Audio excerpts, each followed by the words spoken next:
back and ready to go. This first turret's going to go over to C9, and Sneaky with that double is only 5 career kills away from hitting 1,000 NALCS regular season kills. Look for a dive, right up from Sneaky.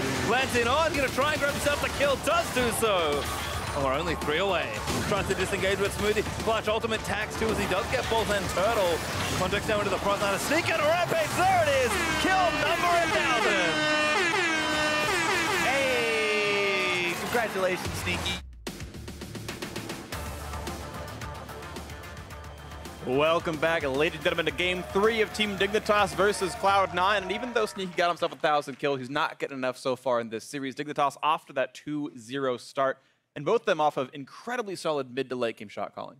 Yeah, I have to agree. I mean, that's kind of the big thing here for Team Dignitas is that they have had such an advantage in the team fighting and in all of the plays around Baron. Their Baron control has been ridiculous. Shrimp, as the jungler, has been very good, as you said, you know, coming back from some less than perfect starts, let's say. Yeah. He's done it very seamlessly and been that very supportive for the jungler, kind of setting them up for these team fights, you know, playing that front line. Yeah, and the cohesion and the decision-making has been what's pushed Team Dignitas over the top here, because if we just think about that game too, they were losing all 3 lanes, and you almost never see teams win that situation, but they managed to pull it through and turn it into a decisive win by the end of it.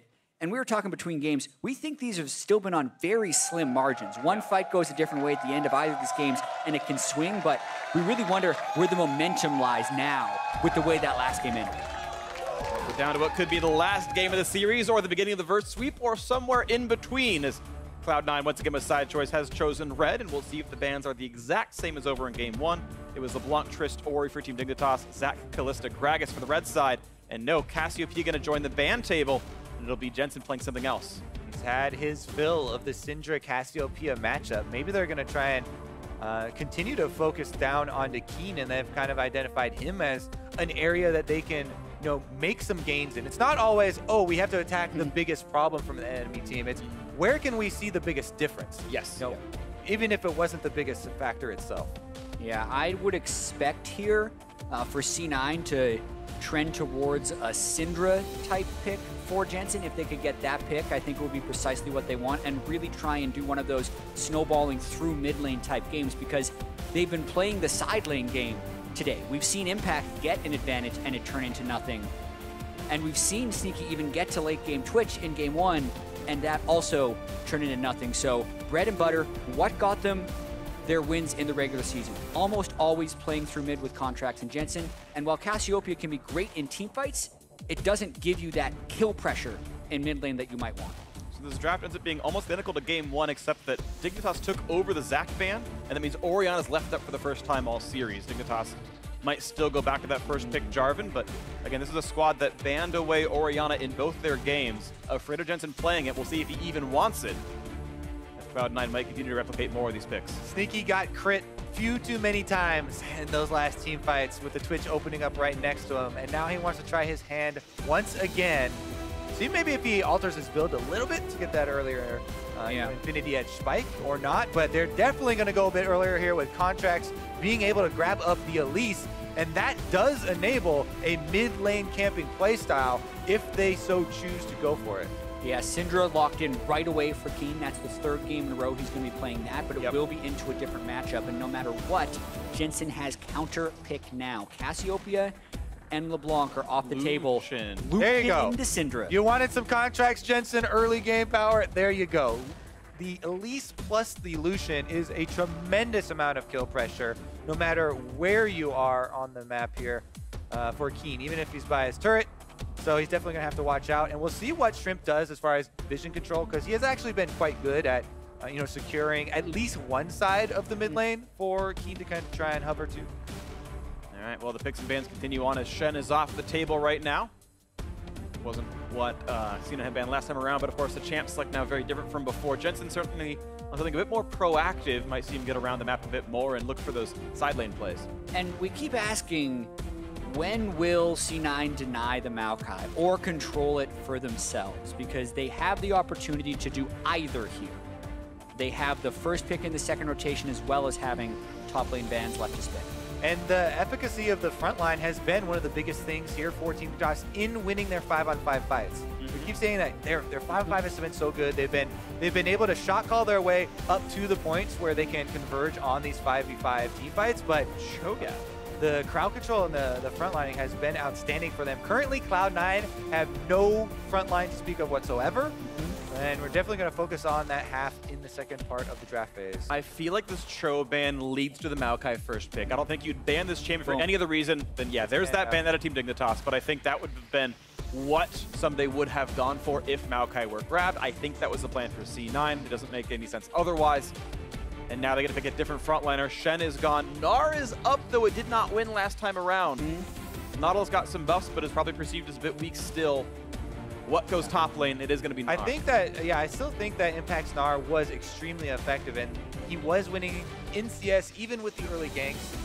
They weren't able to transition into a game victory, but Gnar was not the problem. Yeah, it gives them 3 auto attackers here as well. So a lot of turret pressure if they can get a lead to try and snowball over with. It also means the Team Dignitas could still want to try and get something really tanky up in that top lane, but with the main bread and butter tanks being banned away, Cho'Gath, Maokai, Shen, all off the table, I have to see what they go for. I think Kled is playable, or you run something else into the jungle and leave Jarvan in the top lane. It's not a terrible matchup, but a bit more difficult maybe. Thresh can be picked up for the support role. Of course, C9 going to save their support for last.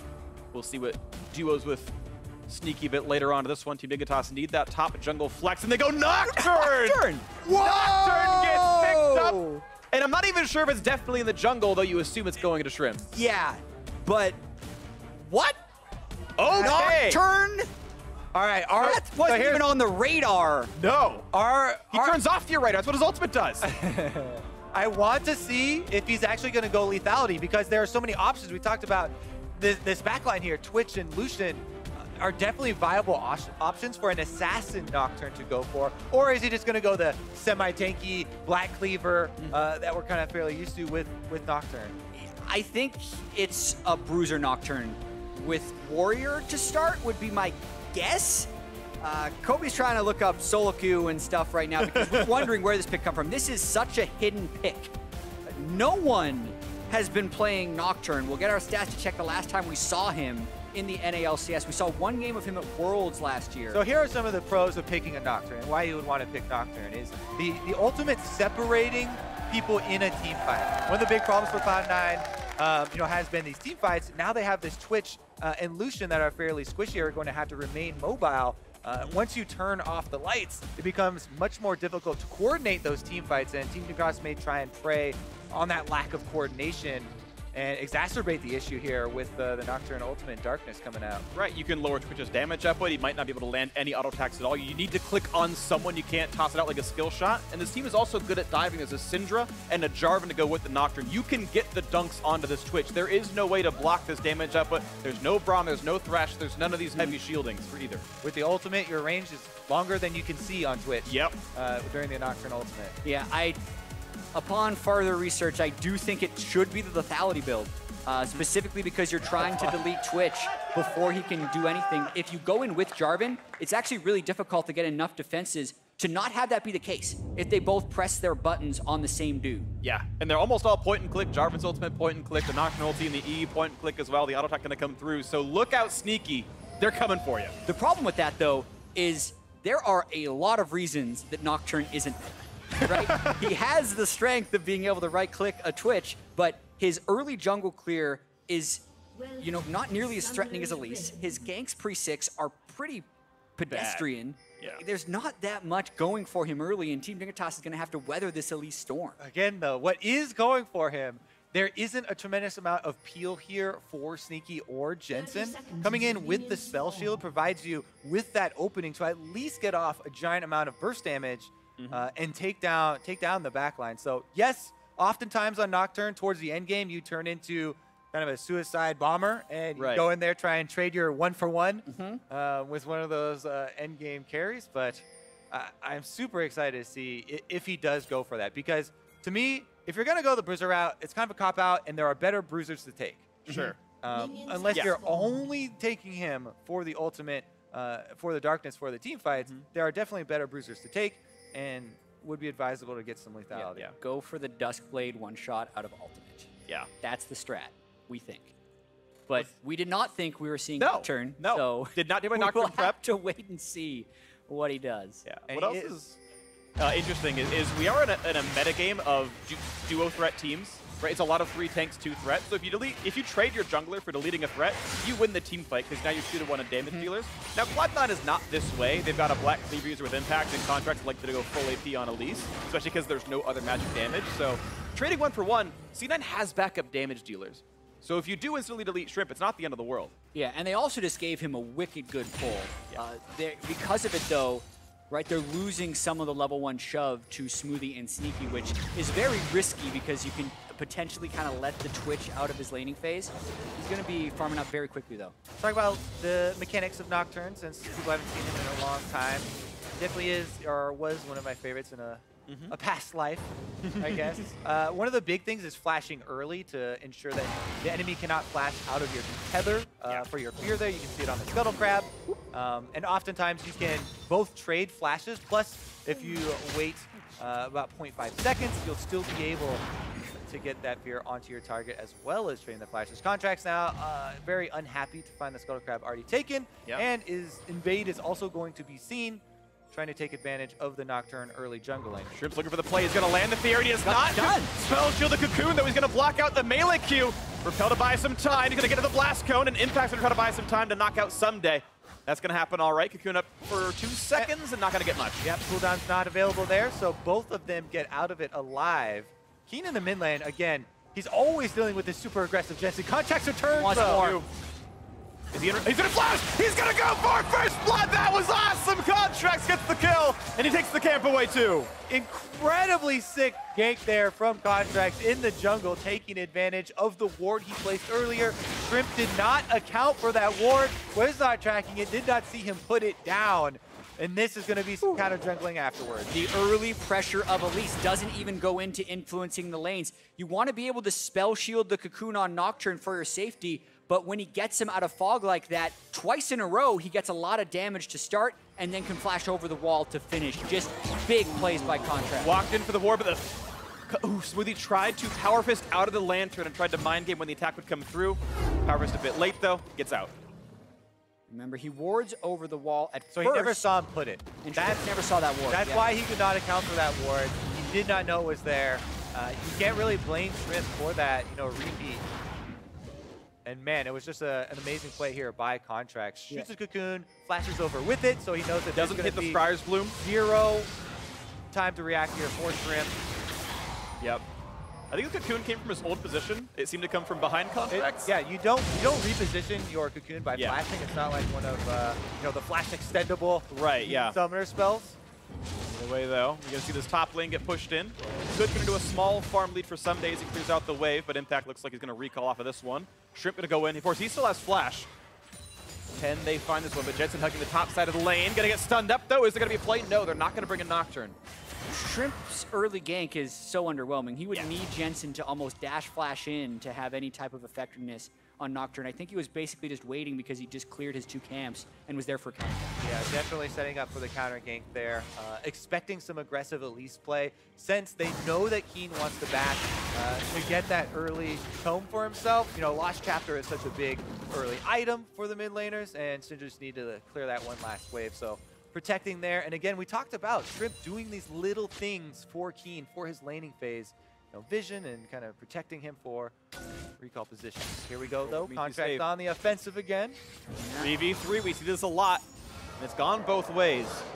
Shrimp gonna stay behind the wall, wait and fog. 1 level deficit underneath Contractz, and here comes the play. Cocoon's gonna land hook as well. Can they pick off Altec? The Dignitas on, but he's gonna get away. Exhausted and Sneaky, no re-engage to be had, and no kills, but 4 summoners down for Team Dignitas. Yeah, and that's going to be a lot of lane pressure for C9 now that they have a 2 summoner spell advantage on Twitch and a big wave pushing against them, so they can deny a lot while that recall happens, not to mention the control ward they have in the Tribe Rush there to keep Team Dignitas scared. Contractz bought these mobility boots for a reason, getting that lead on Elise, and he tries to make use of his control ward once again, but Adrian spots him out.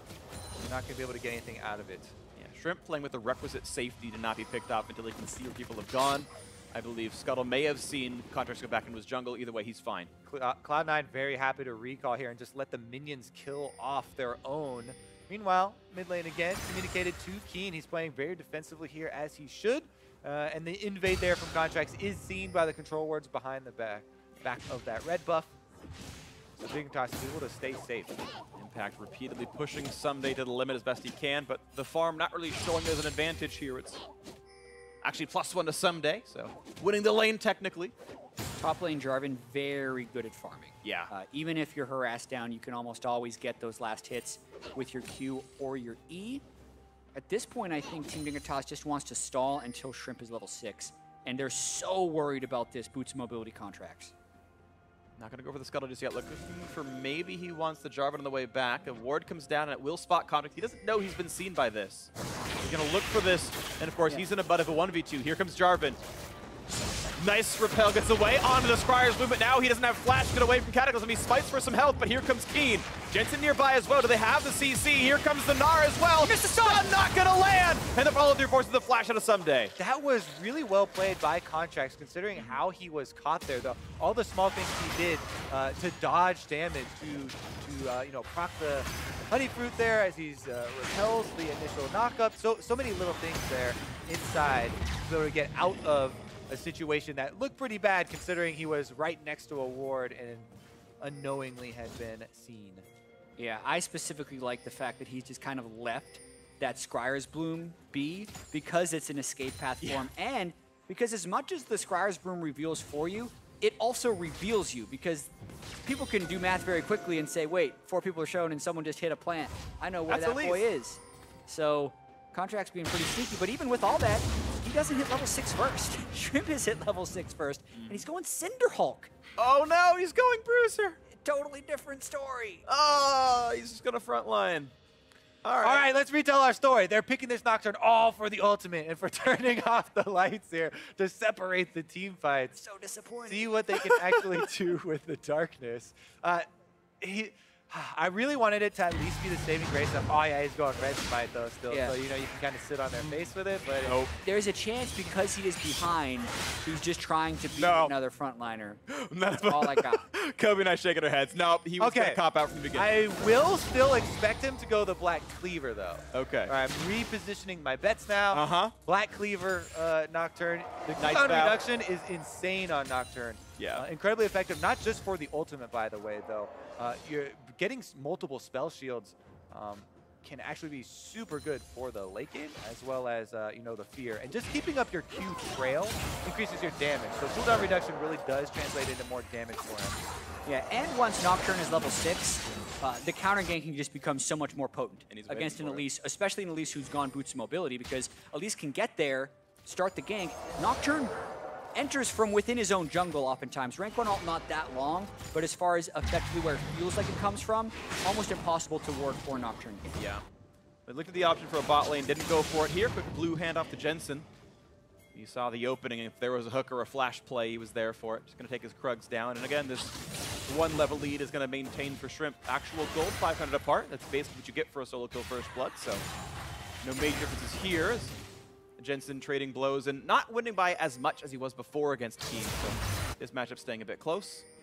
Once again, Shrimp waiting in the bot side of the map. There are no other camps to kill, so nothing else to do much. They're looking for an opening here for Adrian. If he can land... Oh, he does! Here comes the ulti. The lights are off. They're going to look for this one, but the camouflage comes across. Going to block that shot. Is Smoothie TP going to come in and cancel out of Ssumday? Ooh, that means you can match with impact if you want. There it is. 4v3 hook in. They bought some time. They're going to go for a Shrimp, but a Lantern buys them some time. The re-engage comes across. How close to Gnar? How close to anything? Not going to find too much just yet. The flash to chase to get the kill, and here comes Jensen. All 5 in the bot lane. Looking for Shrimp. The flash, the autos, the kill comes through. 2-0 so far. When they find for more with Sneaky jumping into this one, the re-engage on the backside, they picked off the Elise, but the trade come in all the same, and 3 kills for 1. Cloud9 win in the bot lane.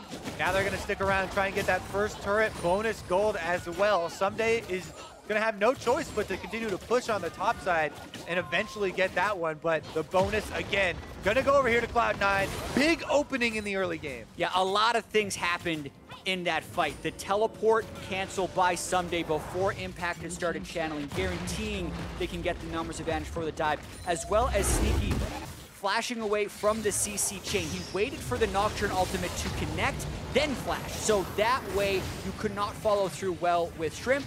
TP cancels because it wasn't going to happen for anything, and Contractz now coming in for the counter. Yeah, the timing on that flash was so good. There wasn't even an option to try and flash early into tether off of. Sneaky immediately was able to get out of range. Then they continue the dive here. Jensen first to the roam, flashes in for his kill, but Keane gets off his ultimate already, even though Contractz flashes away. Doesn't matter. The balls are in the air, and they get one counter kill back for themselves. So one of the bigger leads we've seen from C9 now, 2,500 gold, only 12 minutes in, plus 2 of those kills go to Jensen as far as C9's ability to play through mid lane in order to win games. And a big part of the reason that gold lead is so big, Ssumday wasn't even able to get a lot of damage on that top turret. So they didn't answer back with the objective after the play either. Kills and big objective going Cloud9's way. So the turret gold to Sneaky. He's going to feel good about this one. He's still going for the Ruin King build, even though he didn't have as bad of a laning phase as last time, it felt like. Though it's the same matchup, I think, it just wasn't quite as bad this time around, but still going to go for the slightly less hard scaling build. Shrimp going to grab his red buff without much issue, and Cloud9 going to sit on this 2,500 gold lead a bit longer, hope for the next play. As far as me as well, when I'm facing something like Jarvan Nocturne diving, it always makes you feel a little bit better when you have Blade of the Ruined King. Sure. Yeah, even though you're not going to be able to crit them and get them off you as fast, you know, a little bit of speed and whatnot goes a long ways. This is one of the games you might actually consider Ninja Tabby, but not going to be the case here. Going for the Zergri is already done, of course, is that item. Altec not too far from IE. Scuttlecrab goes to Sneaky, and they're going to stay bot lane for now. Yeah, and I think this is where Shrimp wants to try and make use of that down flash on Sneaky. If they can go in one more time, they're going to do so. It can't be natural teleport this time. They would hope to win a 3v3, but with their turret down, C9 actually not even needing to push through too far and playing this one smart. There they are. There's very small windows that you get to survive in. Right there, they were smart in not going for the next wave, not going to push it past the river. Just take the safe farm, grab the 13.5-minute Ocean Drake, and the team around to make sure it was safe. And now you got to watch out for the fact that there's a TP disadvantage because Ssumday canceled. He has a full 65-second lead on his TP being up, and Impact's is not. Cloud9 needs to play around that. Bottom lanes, beware. Also, Cloud9 bottom lane doesn't have even jungler on that side of the map, so this could be very effective. This gank off. Yeah, here's the Nocturne into the front line. He's going to look for this one and a Sneaky. The Fear's going to land, and of course he can reveal the camouflage and an easy hook to land off the Fear.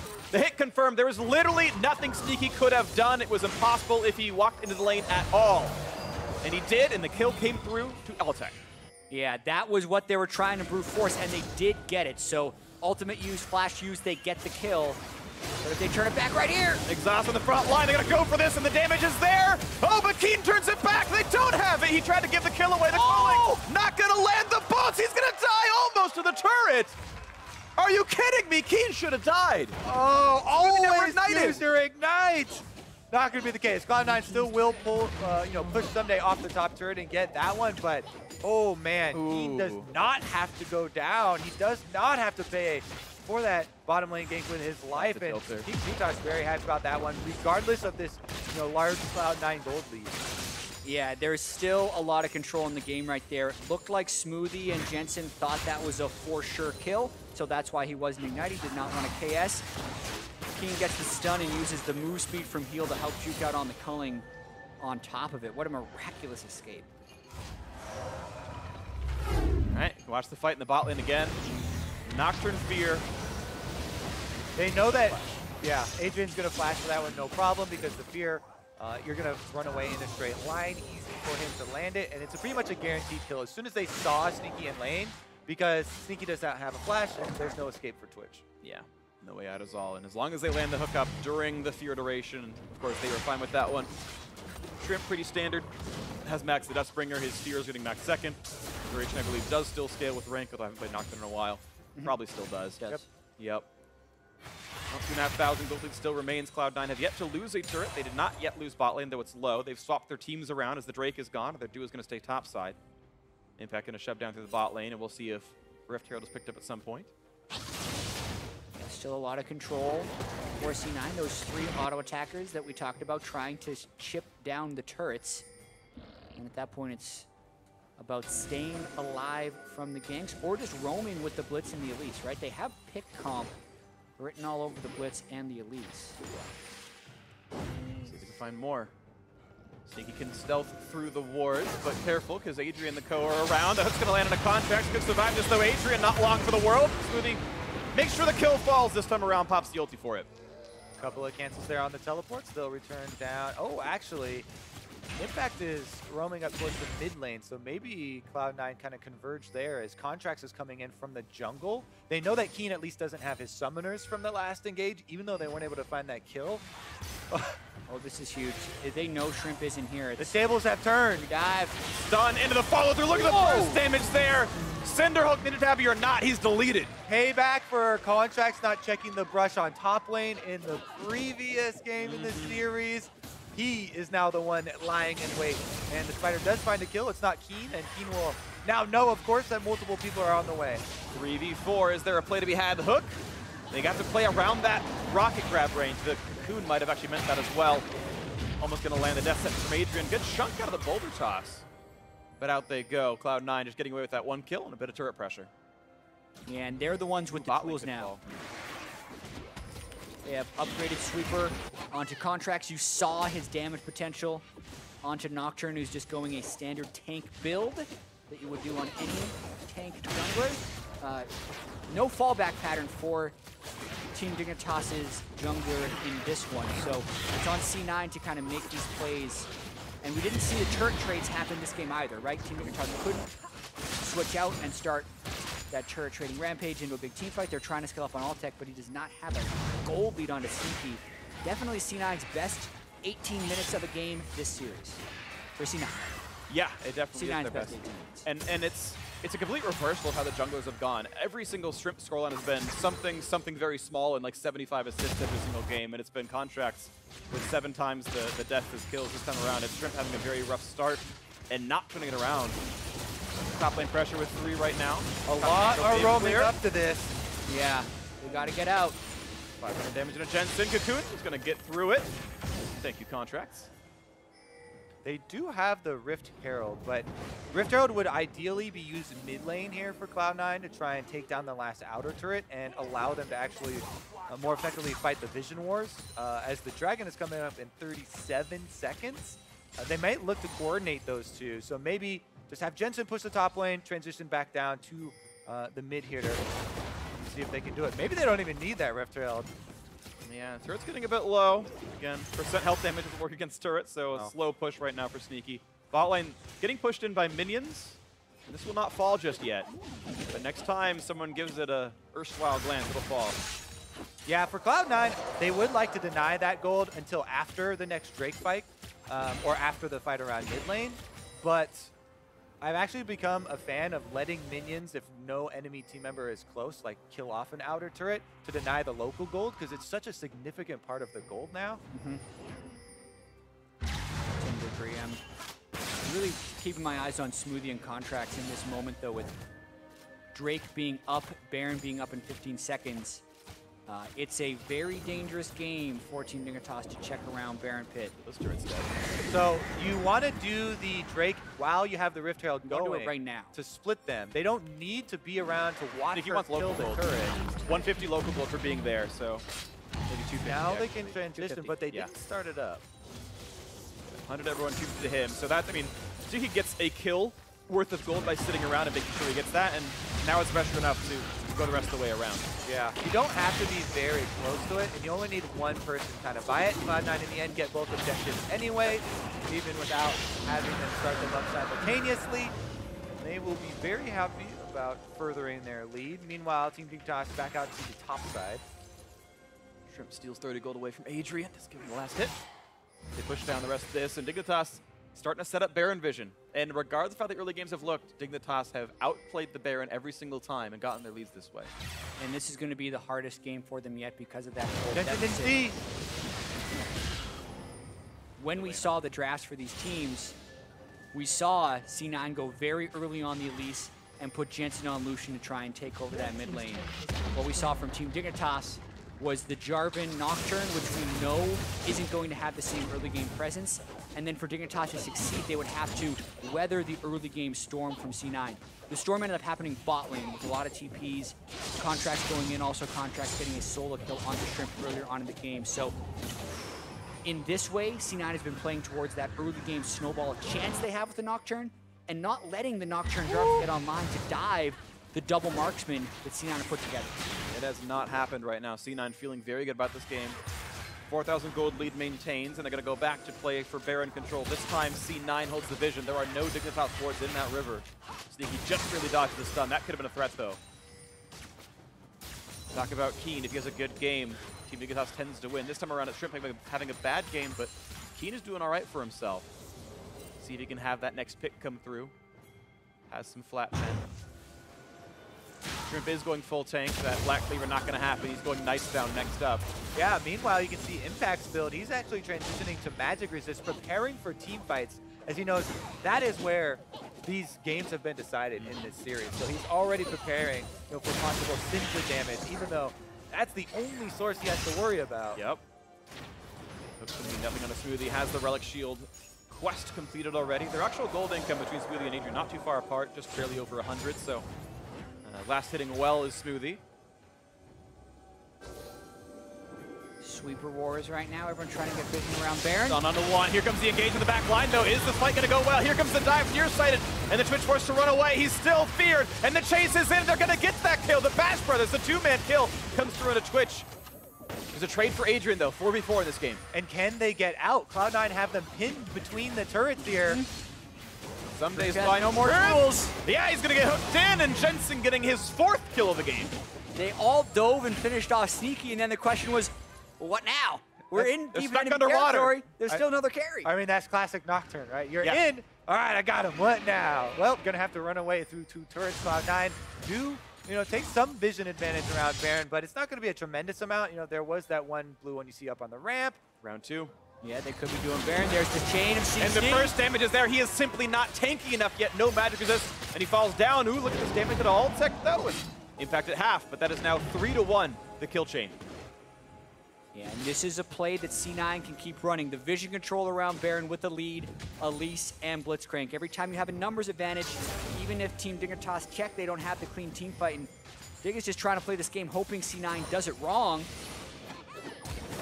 Oh, they're going to land another one. This could be Adrian falling again, but be careful. The rest of the team coming across the flash knockup. Looking for Keane, not going to find it. They are going to get Adrian, though. 1 for 0. And Cloud9 again able to disengage. Another kill here, though, as Cloud9 are able to continually pick off some extra gold from Team Dignitas after that fight.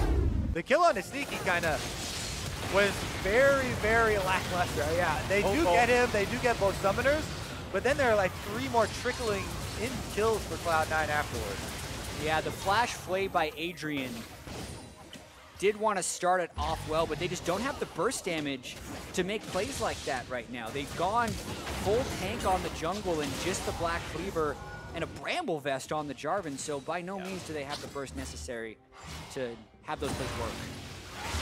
Smart flash boomerang by Impact there, by the way. Broke the spell shit so the hook could even land. Otherwise, I think Shrimp actually would have lived because that was the only engaged tool left. The only CC left in the squad, but of course the kill did come through.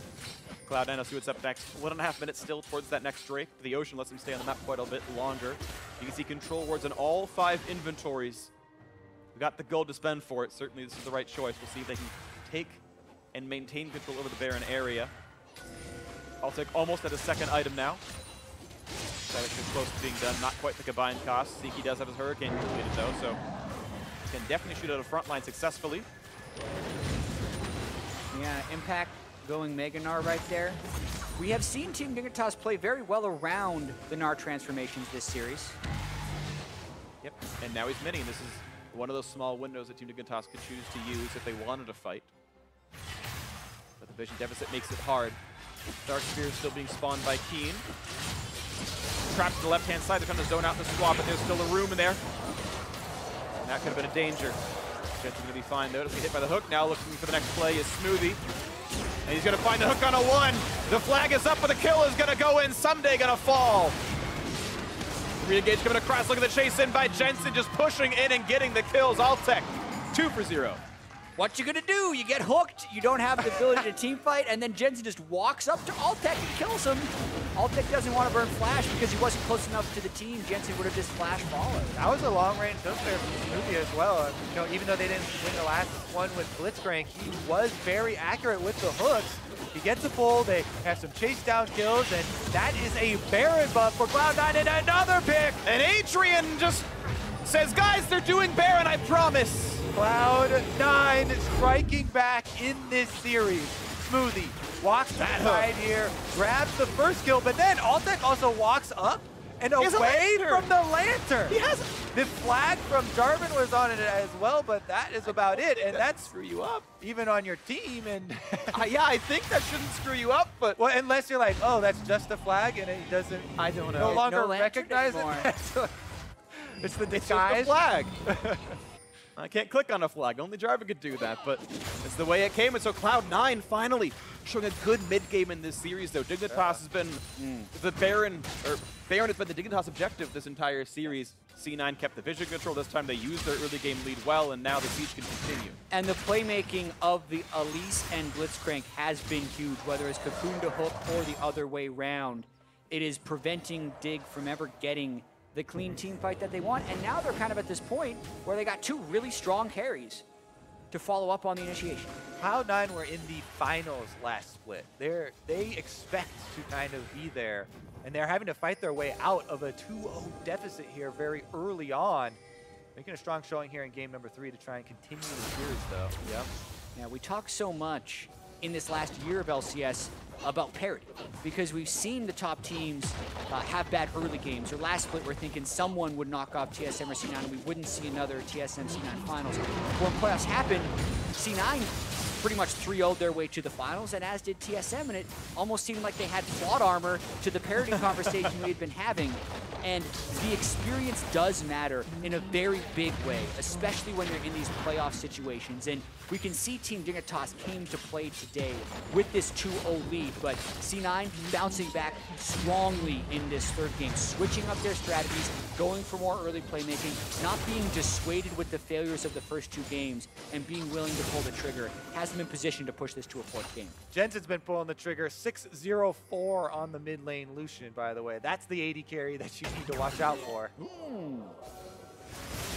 The next one is Keane getting shot at, but snooted maybe, but he's going to be okay. Knocks back, Jensen gets away with it. Did lose his heal, though. Keane down a summoner. And the Cloud9 siege can continue. A minute 40 still on the most lengthy of Baron buffs. Sneaky getting some free time to shoot the turret down, and yet there is no defense to be had. Turret's going to fall in the mid lane. Cloud9 looking to make this one happen. Not yet 30 minutes in, looking to break the inhibitor wall. Mid lane still under fire. Keane keeps summoning Darkseers, barely dodges Cocoon. And it's going to be Impact going and finds the stun on the one. They're going to just knock him down. The flash engage was there. No mid laner to be had, and C9 not going to wait for more. They're going to close the game out, or hope to right now. Looking for the next Cocoon, not quite going to hit Trip, but maybe the engage to be had on the Contractz. 5v4 hook going to go a bit wide for both these supports here. And now Cloud9 go back down to the bot side. They've got a second turret to kill, second inhibitor to follow. Still 30 seconds on a Keane. And still Baron, so even if they don't end, they're still getting a lot of objectives down right now. 2 inhibitors down before the 30-minute mark. They want more. 20 seconds. 5v4. Nocturne pop. Near side it is here. They're going to wait in the front line. First turret's going to fall, and nothing popped by Shrimp. He tried to scare them, but they weren't afraid. 10 seconds now on the Keane. Will they wait for this, or will they wait to fight on the turret? It's going to fall in a few more seconds here, and it's going to be a 5v5 in 3 more seconds. The duck comes across for a Sneaky, staying alive. They don't get onto the back line. A quick fear back, but the hook is in, and they found Altec, and Dignitas unable to fight with carries. Altec falls right as Keane respawns. The Unleashed Power is not the kill as well, and Cloud9 gonna answer back. They're gonna kill the Nexus. They're gonna get the first game of the series. Backs against the wall. They've got to do it 2 more times. There was a reverse sweep earlier this morning that most people watched as well. Cloud9, first step in theirs here. Yeah, and when looking at this series now, with 3 games in the books, games 1 and 2 were very close. There was moments in the game where you could see those going either way. This one was pretty much C9's from the moment Contractz killed Shrimp in Shrimp's jungle.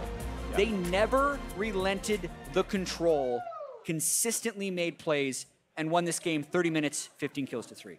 And it's fitting with the mid Lucian pick, went 6-0-6. Relentless Pursuit is the name of the game here in this one. He did well for himself. Contractz, yes, that first blood was great. He started preying on the jungle, but they were able to get themselves in the bot lane fights. The TP cancel from Ssumday into just joining back in there with Impact showing up for like a 3-for-1 down there, and it just kept stacking up. You got kills from brushes, cocoons, and hooks landing left and right. The real loser here are Nocturne enthusiasts. Yep. Nocturne finally makes a triumphant debut in. If you're playing Cinderhulk Knight's Vow, gets first blood in not at like carrier 3 for that. minutes. I mean, yeah, that's we too bad. also got to keep in mind, right? How is this going to play on Team Dignitas' mindset? Yeah. They have beaten C9 in games, but not never in matches. The clincher has been the problem. They are now 0-5 in match winnable, like match deciding match games point against Cloud9. They're 0-5 in match point so far This this split. We'll see if it continues. Right now, we're going to hear more about Cloud9 picking up that win with Dash and our analysts. Thank you very much. Free Cloud9 with a dominant Game 3. Extend us to at least a 4th game here in this best-of-5 against Dignitas. But gentlemen, questions around champion select for both teams, really. I know that at first glance we saw what was coming through for C9, and there are a few faces. But then, of course, the Nocturne, of all things to come in as the final pick for Dignitas, kind of just flipped it all back in the other direction. Right, I mean, C9 takes the Elise early on. I see what they're thinking. They're like, all right, we got to get more aggressive playmaking. You heard the casters saying the same thing. And then the Lucian pick comes in, and when you have Elise Lucian, that's basically telegraphing that our late game team fighting is going to be abysmal. We will have almost no front line. Even if you grab it from the top and bottom, you can kind of make up a little bit for it, but still not enough to go up against another team comp with a tank jungler. So already C9's putting themselves firmly in the we need to win early game bucket. Yeah, and the thing for C9, though, is throughout all of these drafts, all 3 games, they've actually had a winning top, winning jungle, and in this game, they combined it with a winning mid lane matchup here, so they were able to control the whole top half of the map, and then they had the insurance policy on the bottom side of having the Twitch. So when you're picking something like the Twitch, having a bridge champion like the Elise for the jungle is really good instead of picking hyperscalers like they did in the first game, in my opinion. And what's great is when you lose your whole top side of the map is to take a Nocturne. Yeah, I was about to ask you to justify the Nocturne. I realize that's a difficult ask, but where could this pick have come from? So there's very little peel on the side of C9. There's almost no one to stop you if you do ult, and then they're all very squishy. So if you get off the ground and you're a little bit ahead, you might have a field day here, and that I can kind of see where it's coming from, but that's where we return to your point about having losing lanes. How are you supposed to get off the ground when Elise can freely invade your jungle? Especially because it's not just like, oh, we have losing lanes and I'm going to get invaded, but you're going to do it against the most aggressive jungler currently in the meta in Elise. So it was just a really strange time to pick the Nocturne. Yeah, it's something I actually like that what Cloud9 did as their last pick was the Blitzcrank, because you could actually panic and say, okay, we need to pick Janna here and have disengage for the dive and keep Sneaky safe. But instead they say, we're not going to try to counter what they're doing. We're going to play our own game plan and have something that can stop sieges and accelerate the pace of the game for picks, because you're not really looking at people who are going to dive, you're looking at people who are going to control lanes, and then the Blitzcrank can show up and guarantee picks and kills. Right, index more heavily towards that early game. It showed the game ended in just 30 minutes and 26 seconds, so faster than both of Dignitas' wins so far in this series, although relatively quick games overall across the 3. I do want to take a look at one replay. It's the only one we have. 10 minutes into the game, Dignitas looking for a force here in the bot lane, but it's going to get turned by C9. I mean, here you see the Nocturne go in, you flash out the ultimate, he's now useless in any form of a skirmish, the teleport comes in, gets canceled out. What's strange here is Ssumday kind of makes his way back into the top side, and it looks like he might be able to get in range to EQ this. I'm not sure if it's on cooldown or what. Either way, he cancels his teleport, which just tells C9, keep running, force this dive as hard as you possibly want. There's no one coming in to really clean this up. Yeah, and when I looked at that over again, it's kind of, he's losing that top lane matchup versus Gnar, so if they have the Gnar TP in, and his bottom lane completely disengages and nothing happens here, he gets turret pressure top, the matchup that he's losing ends up getting equalized because the Gnar is no longer getting CS and stuff like that. But the fact that they get so much off of that is just completely defining of that bottom half of the map. And so you kind of trickled your lead over. And Ssumday was kind of banking on the fact that he could kind of neutral top. Yeah, and it's just such a tall ask of a team comp like Dignitas put together for themselves. You see Jensen, huge damage numbers, did a good job taking over that game, as well as Smoothie finding a lot of picks when combined with Jensen. Just that range, skill shot CC that's going to find one person out of a team comp. Right, so we had some reservations around C9's composition and that they were indexing so heavily towards that early game and sacrificing kind of any notion of a late game team fight.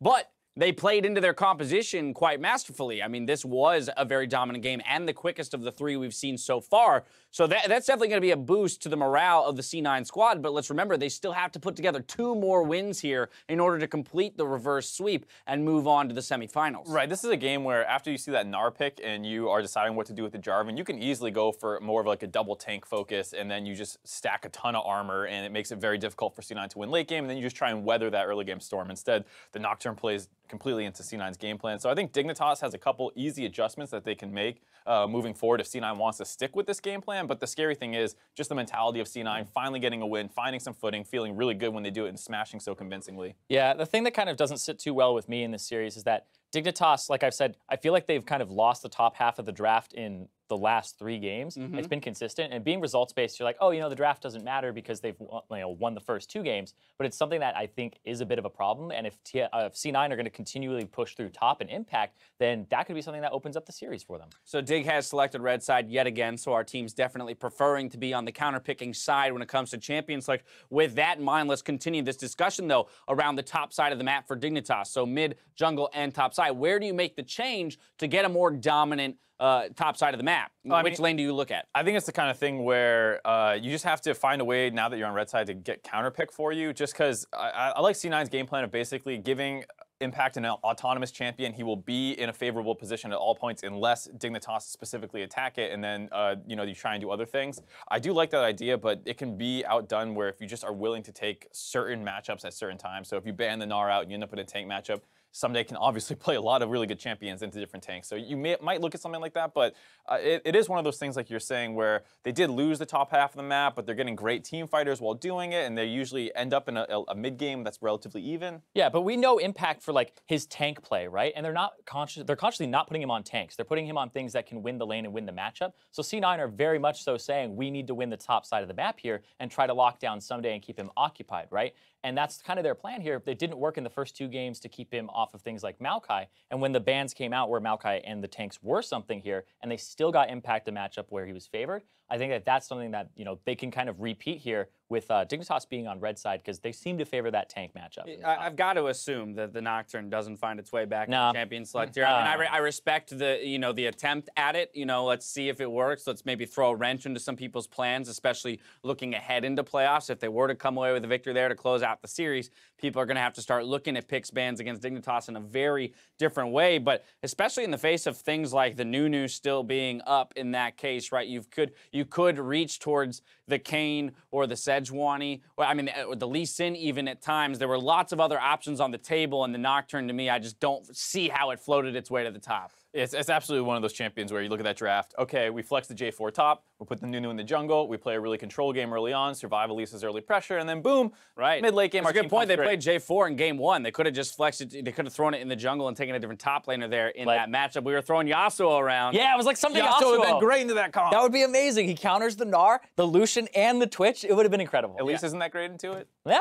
It's all right. We got another game. Perhaps we'll get it. Cloud9 were able to pick up their first win of the series. Stay tuned after the break to see if they can set up the reverse sweep versus Team Dignitas. Game 4 is up next. Don't touch that browser.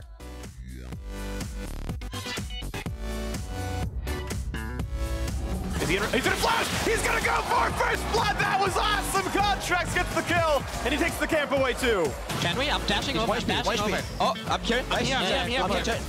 Take turret. 80 no flash. 80 no flash. 80 no flash. Oh, actually, he does. I can't. I'm take Pulse. Okay, I'm done. I'm taking. Look at Twitch. Twitch to play. Twitch.